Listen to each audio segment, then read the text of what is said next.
YouTube, Season 10 begins April 16th. Ventures coming in. There's a Mythic Mercy skin, Battle Pass changes. There's a Clash trial for the new game mode. Lots of things happen, but we're one day early, and we have a complete sneak preview of the entire patch notes happening tomorrow. I have the complete Battle Pass overview. Everything's going to be covered in this one ginormous video, so sit back, relax, if you don't want to wait for tomorrow, and let me talk you through it. So, Blizz Katie in the chat has also posted the patch notes officially on the forums first before it goes live tomorrow, so let's begin. From the top, the new limited time trial. LTMs. If you guys play Apex, LTMs are very common. It's just like a 2-week trial. For the new game mode Clash. Clash is an upcoming core game mode in Overwatch 2. Teams must battle back and forth over 5 capture points, with each objective adding a point to the prevailing team score. Teams win 2 ways. You either capture all 5 or by scoring 5 points before the other team. Clash will be available as an LTM till April 29. So 16 to 29, about 13 days, 14 days. To be clear, you have to capture all 5, but technically you don't have to capture your first 2 because there's a neutral one right in the middle, and you technically start with 2 of yours controlled and captured already. So you can win the game by literally capturing the middle and then capture the next 2 on your opponents 3-0 instantly, but then the game ends because you already finished the entire cap. So how is Clash played? 5 total objectives in a linear pattern on a mirrored map, like they said. 1 objective's active at a time. They start in the center. You capture it like hybrid or control. You fill up the progress bar. Interesting. This will be fun. The first map that's coming out is going to be Hanaoka. There's no timer in this game. That's right. Yeah, it's Hanaoka, which is like the corners of Hanamura inspired by that. So the Overwatch 1 old heads will be like, oh my god, it's Hanamura. We have Mythic skin updates. So the Mythic hero skins, Mythic skins are now unlocked through the Mythic shop in exchange for Mythic prisms. Mythic skins are unlocked for 50 prisms with a starting set of customizations, then can be upgraded with 10 prisms per level. You can basically unlock everything for 80 prisms. Now, if I'm not mistaken, you get your prisms at like level 48, 58, whatever. We're allowed to go through the battle pass right now, so I technically could cover this really quickly. Okay, so here's the quick battle pass run through. As you can see, Mythic prisms, you start getting at every level 8. I don't know if you can see. So this is, I'm just gonna quickly run through it. Are fingers merely hand toes? Or are toes? Level 8. Interesting voice line.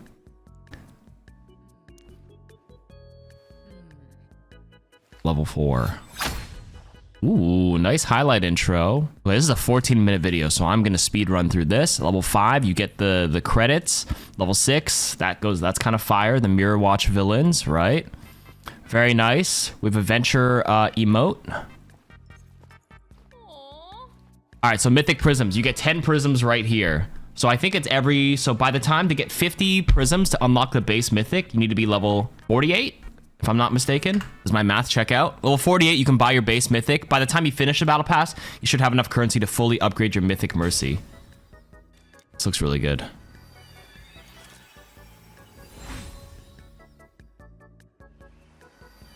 That's nice. Okay, and then the big one is the souvenir, Winton. The Winton souvenir is literally here, chat. If you guys haven't seen it. We have the Winton souvenir. Who uses souvenirs? Well, apparently now. This is how you bring back the souvenir and revive the cosmetic. All right, Mirror Watch. You have that card. Next. I got your back. Oops. If you got mine. Credits. Skip. Lucio style pose. We have the Gauntlet weapon charm. And the Mythic prisms on 18. Again, like we said, that's 20 Mythics for now, or Mythic prisms for now. Talon Brig. And then the first skin, legendary. It's called Junker Symmetra. I know my camera cuts it off here. The cropping looks a little weird, but just bear with me here. There it is. Junker Symmetra. Looking good. Swagger Doomfist. This stinks. I mean, if you don't shower while hunting for rocks, that can happen. Talon's Pet Brig Spray. Then we have the Agent Colomar. Today I learned that Sombra's last name is Colomar. Olivia Colomar. 250 credits, Legacy credits, Longhorn Cass, Mythic Prisms, Wicked Aim Anna Spray. All right, keep going. And then the Cassidy skin, it's called Longhorn Cassidy. I kind of like it. And maybe it's just me, but I never realized how goddamn thick Cassidy's legs are. Jesus. That's kind of cute. This emote, the bump. Very cute. Next, we have Junkie Tech Spray. I can be whatever I want. I could be whatever I want. Okay, this kind of goes hard. This is called Junkertown Ninja Genji card. There's some Naruto stuff sitting up here, or some Spider-Man scene. Standing on top of a long thing, looking at the sun setting and the horizon. Some Naruto stuff right there. Rosetta Stone. This victory pose is called Rosetta. Scorpion Baptiste card, and then the next legendary skin, it's called Epic Skin. It's a purple skin called Junker Genji at level 40. Intimidation highlight intro from Doomfist. It's probably just like a zoom in on his face, right? That makes for an easy thumbnail for Overwatch content creators, but I feel like a lot of highlight intros are now just zooming in on their face, which is fine. Okay, we have Talon Shatter Reinhardt, the Twisted Offering Moira. More credits. Agent Colomar again. Sombra card. Okay. Junker Design Symmetra spray. More prisms. So 48. So this would be 8, 18, 28, 38, 48. So at level 48 is probably when you can buy your first base mythic for 50 prisms. I'll show you guys the Mercy mythic in a moment. And here we go. At level 50, you get your Agent Colomar Sombra skin. The the Mirrorverse. So this season's theme is like, the Talon becomes good and the good become bad. So this is the good Sombra, wearing all blue with gold trims and accents. This is an epic skin. Looks kind of cute. Talon Mari Weapon Charm, Commander Ogandimu a Monument, Doomfist's name. Hopefully I didn't butcher his name that badly. Sit down. Also, you do get paid currency for free. That's actually something I should have pointed out here. So if you guys didn't see that in your battle pass, you now gain 200 gold coins, which is the equivalent of credits. So you can actually start earning, I don't know how much the total is. I haven't done the math on how much coins you can get back for completely finishing, but that's been the criticism for a long time for battle passes, where you're supposed to gain some currency back for the amount you pay. It says 600 is what chat says, so there you go. $600. The battle pass is 1,000 coins, about $10. You get $6 back, but if you do weekly challenges as you complete the battle pass, I'm pretty sure you have more than enough to finish it each season, if I'm not mistaken. So in the battle pass itself, not fully, only 600, but there are those weekly challenges to earn coins. Oh, the weekly challenges are gone. All right, I'm just completely wrong. Thank you, chat, for correcting me. Okay, so the weekly 540 coins got moved to the battle pass with an additional 60, so you get 600 totals. Okay. So not fully converted to get your BP from each one, but you do get a little bit. Also, this widow victory pose. God damn. Legendary skin. Baptiste. It's called Scorpion Baptiste. Orange, black trim. His hair. Woo. I'm all for Bap skins because I play a lot of Baptiste, so I'm in. Ooh. Okay, so this is the Mercy highlight intro, but Katie, I'm watching this footage from Katie. Katie had the Mythic equipped. So this is what it looks like with the Mythic equipped specifically. Obviously, this can work with other skins, but... Oh, yeah. Okay, we have the player icon for Mirror Watch Widowmaker. We gotta get through this. Almost done. Angel of Vengeance Mercy. Feline Schemes Brig name card. Level 65, you get your credits, legacy credits. No secrets between us, right? Yep, there's no secret, Sombra, thank you. Weapon Charm, the antivirus for Sombra, and then more prisms at 68. So every level 8, again, denomination, so like 58, 68, 48. I think I'm using the wrong term. Denominator, 48, 58, 68, whatever. You get your 10 prisms. Talon Mitzi. Okay, so level 70, Talon Brig, the evil Brig. This is a purple skin. The prisms can go towards any mythic. You can buy the Mercy or buy a previous season mythic with your prisms. So your currency you earn, buy whatever you want. If you play every season, the only one you can probably buy is Mercy. But there are people who enter the game late. It's been 10 seasons now. So if you missed out on like the Junker Queen mythic from season 2 and you want it and you don't want the Mercy one, you can spend your prisms once you get 50 to buy the base Junker Queen mythic if you want. You can get both. If you have 80, well, not this season. Once you get 100 mythic prisms, 80 this season, and then another like 20 next season, you can buy 50 for the base Junker Queen, then buy 50 for the base Mercy next season, if that makes sense. And you can buy mythic prisms separately if you really want to as well, as a separate transaction if you don't have enough and you want it now. Victory Pose Junkrat. Then you get your prisms, 200 coins, and Captain Lacroix Widowmaker, human.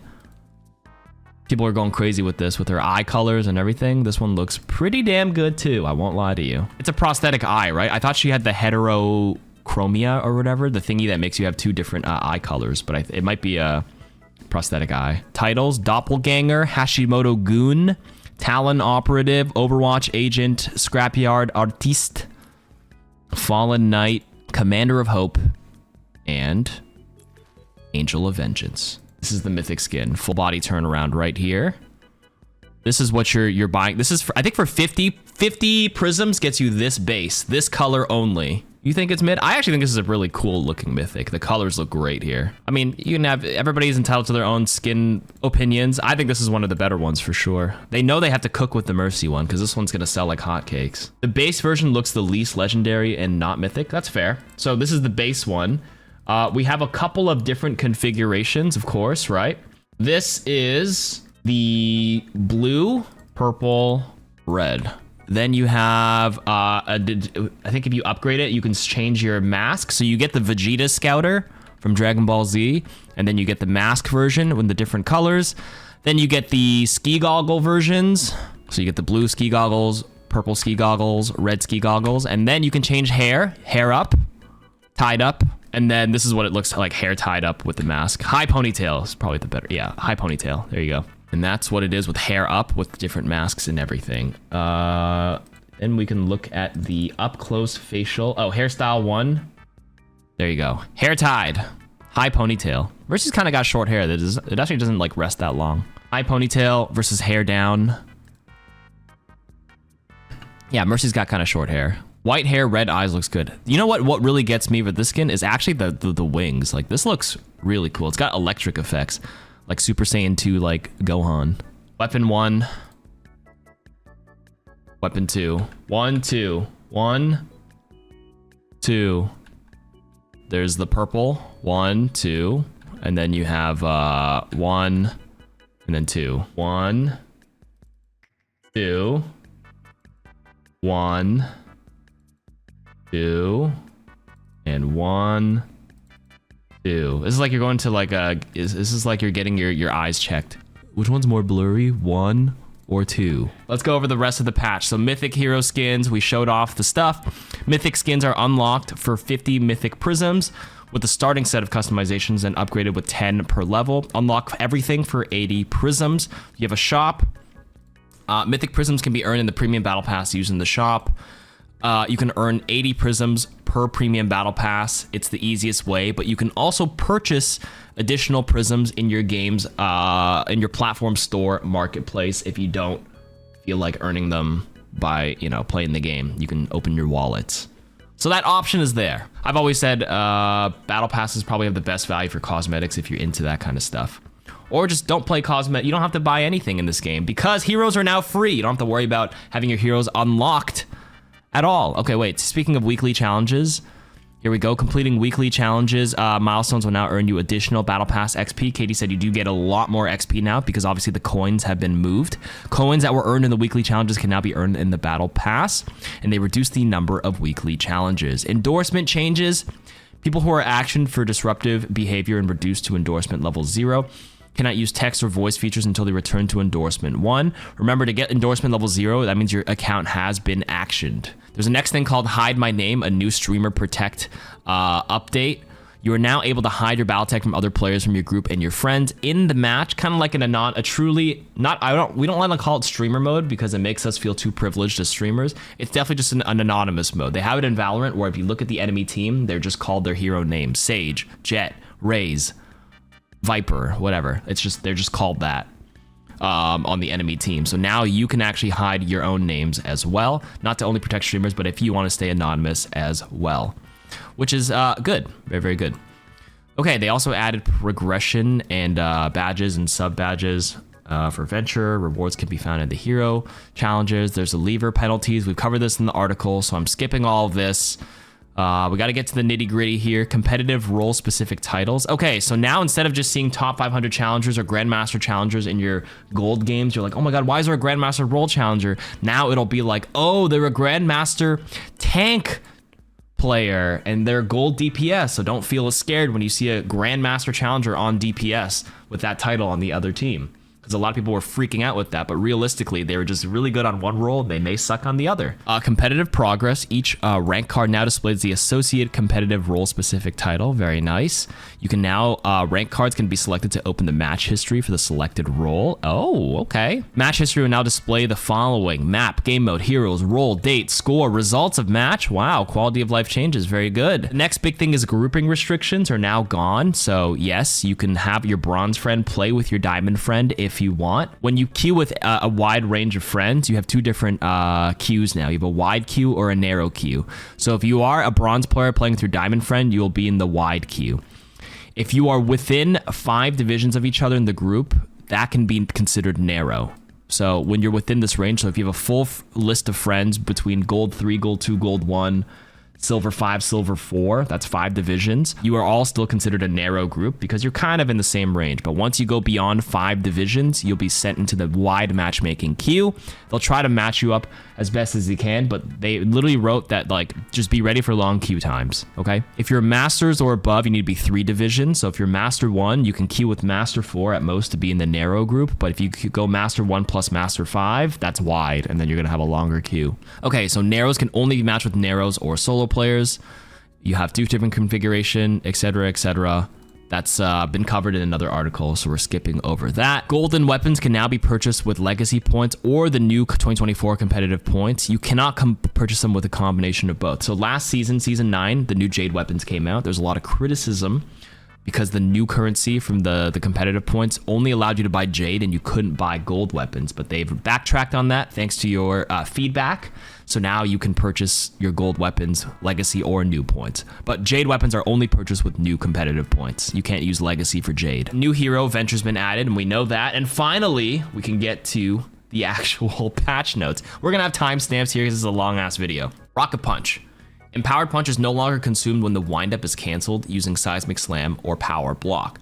Quality of life change. If you're a Doomfist player, you know exactly what this means. Anybody else who doesn't play Doomfist is probably like, what does that mean? Well, when you have an empowered glowing fist, an empowered punch, and you charge it up, and you decide you don't want to use it, you can use your right click or your secondary fire to cancel it manually, and you'll still keep the charge, but it goes on cooldown, but you keep the fist. But Doomfist players, if they're mid-charge on the punch, but they realize they want to use Seismic Slam or Power Block in the middle, winding up instead of committing to the punch, if they decided to use another ability, they would actually lose their powered fist afterwards, which felt like crap for the Doom players because they're like, well, I didn't want to punch because I needed to block in that moment, or I needed to slam because it was a better opportunity. Then you get punished for losing your powered punch. Now, it's no longer the case, so it's a buff. It gives you more options. If you wind up your empowered punch, you can power block, you can Seismic Slam, or you can cancel it with the right click. 3 options now, and you won't lose your cooldown, versus only realistically having 1 option before, which is canceling it or committing to the punch, of course. Junker Queen. Carnage impact damage increased from 90 to 105. So that's the initial hit. The damage over time and the bleed afterwards stays the same, but its initial contact damage does get buffed quite a bit, 90 to 105. I can show you some of these changes as well, chat, the ones that are more meaningful besides like cooldown stuff. This is just damage. This is pretty easy to tell. Earth Shatter knockdown duration. So the stun lasts longer from 2.75 to 3 seconds. And then the shockwave distance is 20 to 25 meters. So it's very, very long now. You can stun someone from very far.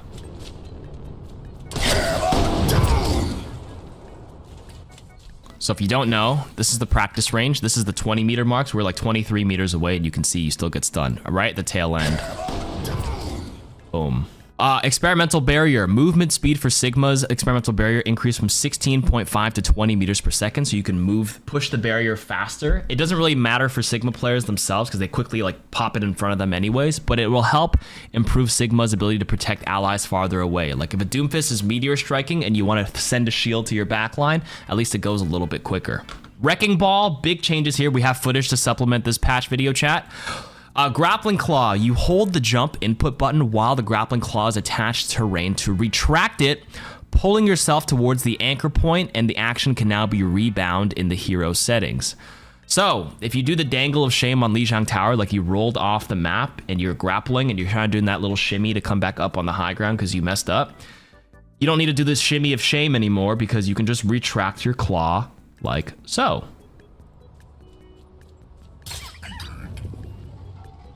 Okay, you're grappled, right? Hold space to retract. Oh, this is the cooldown show. Okay, wait, never mind. That's the second part. Let me find the other one. The grapple retract looks like this. You grapple, it's right here. It'll have an indicator right in the top right. Hold space, you can rebind this, which is jump, to retract. Whatever it is on console, your jump equivalent.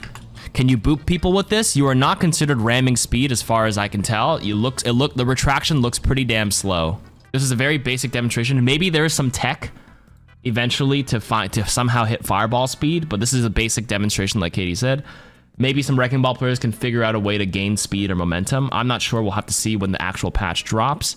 There's likely some tech that I'm sure you'll all discover. True. And maybe if you're like retracting on a corner, you can do a little lip bump so you can actually pile drive up top. We'll have to see. Now, you also have a 1 second cooldown if Wrecking Ball never reaches ramming speed before canceling the ability. Interrupting with hack, hinder, and stuns will still trigger the full cooldown, and the maximum duration timer no longer triggers until he reaches ramming speed. So, Wrecking Ball's grapple is a 5 second cooldown, chat.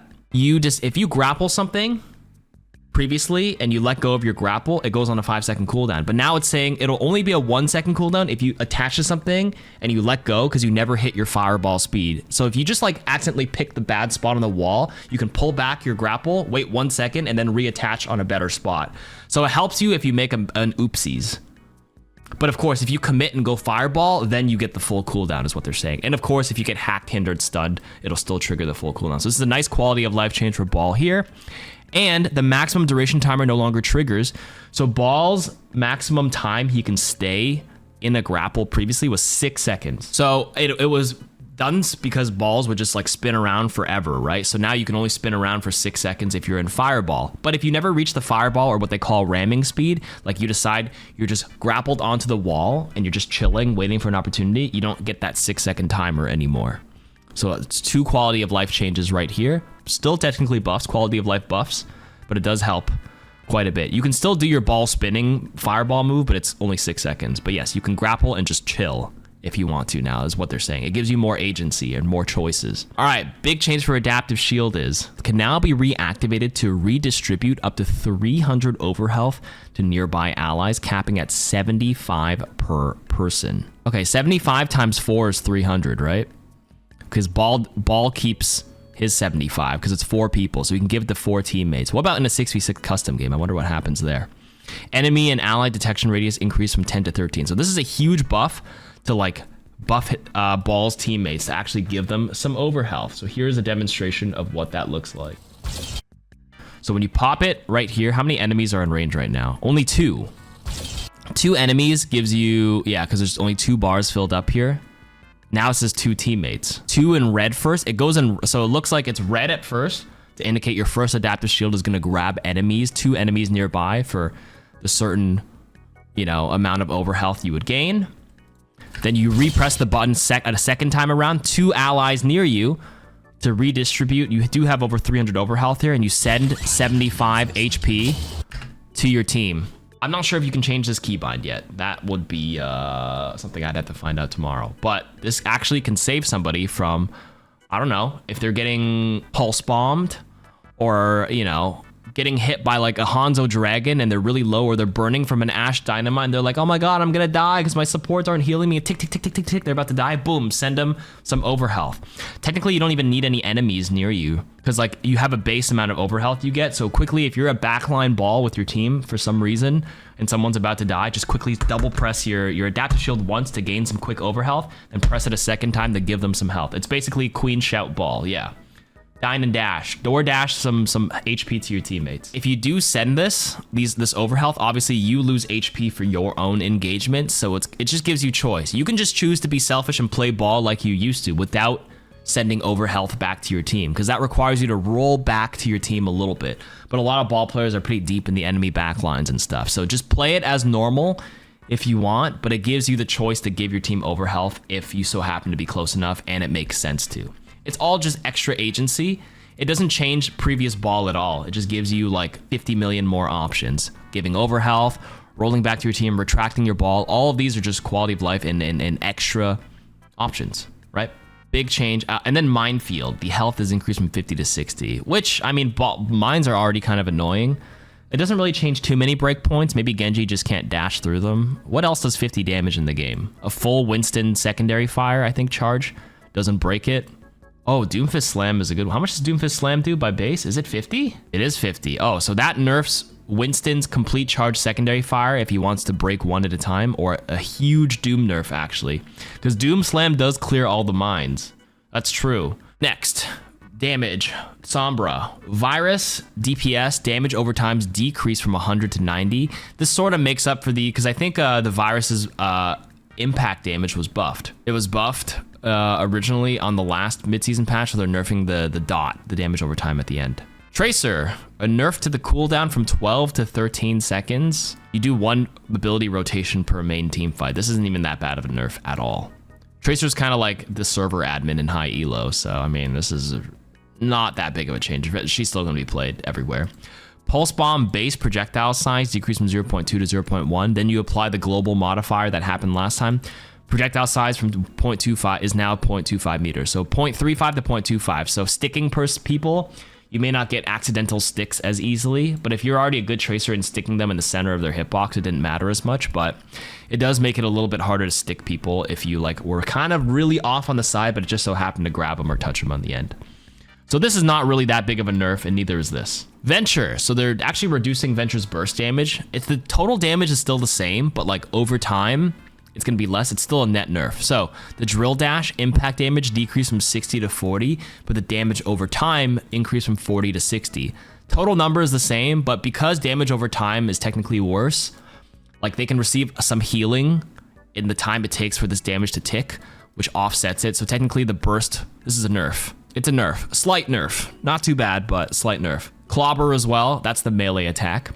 Impact is gonna decrease from 40 to 30, but the damage over time goes from 30 to 40 to make up for it. Tectonic Shock, this is a bigger nerf, which is the vertical knockback is decreased by 30%. Vertical is the vertical vector, the flying into the air, so you're not knocked up, you know, to the stars per shot. Well, I say it's a nerf, but I can't remember if during the free weekend, if it was bad to shoot back-to-back tectonic shocks. Because if you shoot one shock and they get knocked up in the air and you fire a second one really fast, I wasn't sure if the second one would hit, like, they'd be out of range because they flew up too high. If that was the case, I can't remember if it is, then this actually might be a buff to help do more damage faster. Illari Solar Rifle, the primary fire recovery time increased from 0.2 to 0.25 seconds. So this is just a fancy way to say attack speed. I've actually never liked how Overwatch calls this recovery fire time, but this is a nerf. If you increase the time between your shots, that's a nerf. It means you shoot less frequently. So previously, every 0.2 seconds, or every 0.2 seconds, you can fire, but now you have to wait 0.25 seconds before you shoot again. I mean, Illari does have two numbers that define attack speed, recovery time and charge up time. True, so maybe that's like the one size fits all, a recovery time. But heroes like Torbjorn, remember when they would nerf recovery time? There's no charge up, so I was like, why not just call it attacks per second? But because there's a charge wind up time, that makes sense. You have two variables here, so you just make it consistent across the board. That's a good consideration. Okay, so they're nerfing this. They actually buffed the recovery time in the previous mid-season 9 patch, but now they're kind of backtracking on it and giving Illari more healing to compensate for the secondary fire beam. I actually think this is a nerf to Illari. I think Illari's niche and fills her role of, like, you know, being a really off-angle, strong DPS poke, you know, pseudo DPS poke support hero. But you're leaning away from that and trying to lean her more into the support healing role, which I feel like kind of goes against what she's made for. So I don't agree with this change personally. Anyways, Sonic Rifle for Lucio, that's his weapon. Damage per projectile decreased from 20 to 18. 10% nerf. I will say it's an interesting nerf because I will say Lucio's damage is actually kind of insane. His chip and poke damage is actually quite a bit. If you look at any good Lucio player in high elo, their damage numbers actually go very high on the scoreboard at the end. They outdamage Kiriko. Because I play a lot of Lucio Kiriko on my team, and I'm like, damn, Custa on my team on Lucio is like racking up some crazy like poke damage. Because you just nonstop shoot 5 Oreos in one choke and usually land 1 or 2 almost nonstop, which will affect how fast Lucio builds beat. But it's true though. And then I thought it was just me, but then I watched OWCS for other teams and you look at the scoreboard and Lucios are just farming damage like crazy. Yeah, they farm a lot of damage because they just spam it. You just hold the button down, right? You just never stop shooting it. So this will decrease the rate you get your beat. So that's quite a big nerf. And the chip damage, which was kind of high, will be nerfed quite a bit. But the boop damage, if you do decide to land a good boop, does get buffed as well. So not a terrible compensation. I think it was necessary. I don't know if they could probably just like do this and leave it at that. Do they really need to buff boop even more? Boop is a very loaded ability now. Boop is so annoying because the lockout duration was so much stronger in this season. Season 9, they buffed the lockout duration, which is basically like a mini stun. You can't use any movement abilities when you get booped back. So the fact that it does more damage as well, plus, you know, it pushes them back, it crushes, like, you know, like Winston jump and engages. You can boop back good Junker Queen Carnage swings. That's a big thing Lucio players have to remember when they play Junker Queen matchups, is those two. So they're loading boop more, which is interesting. I mean, I feel like they didn't need to do this, but they felt like they needed to compensate. They could have just like stuck with the 10% nerf on the DPS and that would have been fine. Because Lucio is sort of like almost core on so many comps right now as well. Regardless, Lucio's still going to be played, even with this nerf, I would have to say and assume. Okay, Life Weaver getting some buffs now. Rejuvenating Dash, heal increase from 50 to 60. Okay, I don't think they needed to do that. He's actually kind of... Life Weaver is actually a very low deaths per 10. Because he has platform and dash to instantly heal 50 plus his base HP, he's actually pretty hard to kill. So they probably didn't need to do this. They could have like buffed him in another angle instead of making him even more annoying to kill, because he's already like surviving like crazy. This just makes it more annoying. Tree of Life healing buff is actually kind of nice. I mean, Tree of Life is like a pretty decent ultimate, but yeah, you can play out of the range. The fact that it pumps more and it like tops the overhealth a little bit quicker, quite strong actually, because you overhealth lingers a little bit afterwards. So this is actually a much bigger buff than this, because good Weavers were already dying very low. I've looked at good Weaver stats in top 500. They have very low deaths per 10 anyways, so this doesn't change too much there. But Tree of Life is a fantastic team buff for the power level of that ultimate, as a big team fight swinging tempo ultimate. Besides saving somebody with Tree of Life with the instant healing, yeah, getting your overhealth faster is big. Don't know if this is going to make a meta by any means, but it makes him more of a viable choice in your, I guess, mid to high ranks. I think Life Weaver's already picked quite a decent amount in the low ranks, probably because, you know, consistent healing output, which outpowers like people missing on Ana all the time. Like anything that's easy, consistent heals. He always had low deaths, but he still has trouble winning games, which is, I don't think this changes it too much. I mean, this makes the impact a lot stronger when you do have your ultimate available. Hard to say, but I don't think he's suddenly going to become meta by any means, especially in the high ranks. Both buffs makes the healing from the dash and trees similar, even a bit before Season 9 when you're affected by the DPS passive. Oh, that's true, because everybody's DPS passived as well, I guess, when you're getting attacked with Rejuvenating Dash. So the buffs with DPS passive, 15% of 60 is what? 6 plus 3? 9? 51 healing. Oh, you did the math for me. 51 with dash, 76.5 with healing. So it just puts him even before the DPS passive. Okay, and then finally the last change is Moira's Biotic Grasp. The suck damage decreased from 65 to 60. That's quite a bit on her, like, you know, DPS when like Genji's jump the backline or Tracers. That's a pretty significant nerf. And the Coalescence self-heal per second. I mean, Moira is basically staying at full health. She's pretty unkillable anyways in it. And it's actually going to make her even harder to kill in Coalescence because she's constantly self-healing 55. This doesn't change anything for Cole. Just makes her more annoying. She never dies in Cole anyways, but this is just a net nerf like crazy on the actual part that has more uptime in the game is sucking people off versus the Coalescence once every, you know, 2 minutes or a minute and a half. So this is actually a pretty big net Moira nerf over this. This doesn't compensate. This buff doesn't compensate for the loss of damage, which, you know, you do more often over time versus the ultimate here and there. I don't know. Moira's not even picked that much in high elos anymore. She is like really good though. I don't think I would ever be like annoyed with the Moira on my team. Moira was very good this patch in this season, or Season 9, excuse me. But this puts her in line a little bit, but I still think she's pretty good. But this just makes her less annoying in, I guess, the Bronze, Silver, Gold, where Moiras run rampant and are just doing free 65 DPS. Because it used to be 50 DPS, and it got buffed to 65 in Season 9, and it was like, okay, that's strong. But 60 is still better than the 50 from the previous Season 8. Everybody has more HP, of course, but she's one of the few heroes that got a compensatory DPS buff, like damage buff to her actual like main weapon, compared to other heroes. So I think this is fine. Still makes her very good though. I don't think she's bad at all. But it is a net nerf. She probably just won't see any playtime in high elo unless you're just a Moira player, but she's still going to run rampant in your Average metal rank game. Okay, bug fixes, blah, blah, blah, blah. Fix a jump issue where jump pads can become deactivated. So I saw this happen a lot on Oasis, like City Center. I saw a lot of clips on social media. I don't know if you guys did, where the jump pad was not working. A couple of other bug fixes here. Wall climbing. Yeah, there was another bug where like Kiriko, Genji, Hanzo could infinitely wall climb. There's an effect for top 500, blah, blah, blah. Duplicate entries in the leaderboard. Oh, thank you. That was with people having Steam as well. They would have 2 entries in it. So some people who want to cheese multiple entries in the leaderboard would just log on their main account and then log on Steam really quick to get 2 slots, which is like, okay. It's not really top 500, it's top 250. Because everybody was just yoinking 2 spots with that. Circuit Royale, fix an issue with payload tires launching players unexpectedly. I haven't seen this bug before, but okay. Pariso, fix an issue where the payload dock could negatively impact Earth Shatter and Tectonic Shock's ability to hit larger heroes. Okay, bug. Echo, fix an issue with duplicate, fix an issue with Maze Ice Wall. I saw this one on a bunch of clips where, yeah, Maze Ice Wall, if you Doom ulted on a Maze Ice Wall, you would like end up under the map and die.